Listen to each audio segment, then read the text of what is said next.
साईं मां रूटीन मुताबिक़ पंहिंजे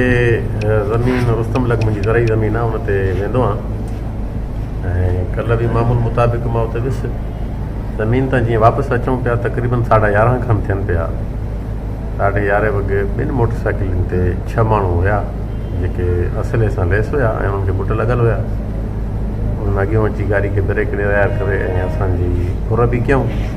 पोइ वरी हथियारनि जे ज़ोर ते पोइ गाॾी खसे करे वापसि पहुचे ओभर तरफ़ रवाना थी विया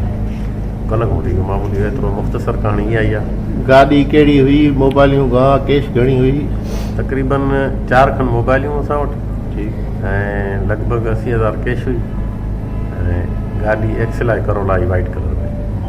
पर उते वियासीं एंट्री कईसीं कुल 2 माण्हू वेठा पुलिस में हुननि जो त असांजा सभु ऑपरेशन ते वियल आहिनि माण्हू ऐं असां बि ॻोल्हा कंदासीं कोशिशि कंदासीं तव्हां बि ॻोल्हा कयो कोशिशि कयो। ओवरऑल बदमुनी त हाणे तव्हांजे साम्हूं आहे हर जॻह ते शिकारपुर जे चइनी तरफ़नि खां को बि सुठी ख़बर नथो खणी अचे हाणे त इहो ॾींहों ॾींहुं इज़ाफ़ो थींदो थो वञे हिन में का कमी कोन थी अचे बहरहाल असांजी इहा अपील आहे त इन शइ ॾे ध्यानु ॾिनो वञे ख़ासि करे लॉ एंड ऑर्डर जी सिचुएशन बहितर बणाई वञे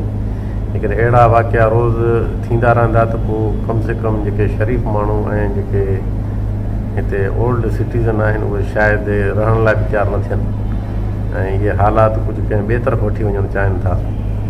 ऐं जेकॾहिं सिंध गवर्नमेंट या शिकारपुर डिस्ट्रिक्ट जे जीअं SP शाहज़ेब चाचड़ साहिबु आहे ख़ासि करे इहे सभु कुझु उन जे ई खाते में वञे थो ऐं उनजी ज़िम्मेवारी आहे त लॉ एंड ऑर्डर जी सिचुएशन खे बहितर बणाए। बदरमनी सिर्फ़ु चोरीअ जे करे आहे या को ॿियो रुख़ बि आहे? रुख़ असांखे सम्झ में नथो अचे असां त ज़िंदगी में इहो असांजो मामूल आहे पंहिंजो घर आहे ईंदा वेंदा आहियूं न कंहिं सां असांजी काड़ी अॻे आहे न को हाणे सम्झ में अचे थो पर सम्झ में हे थोरो वारदात ॿियनि वारदातुनि खां थोरी अनोखी आहे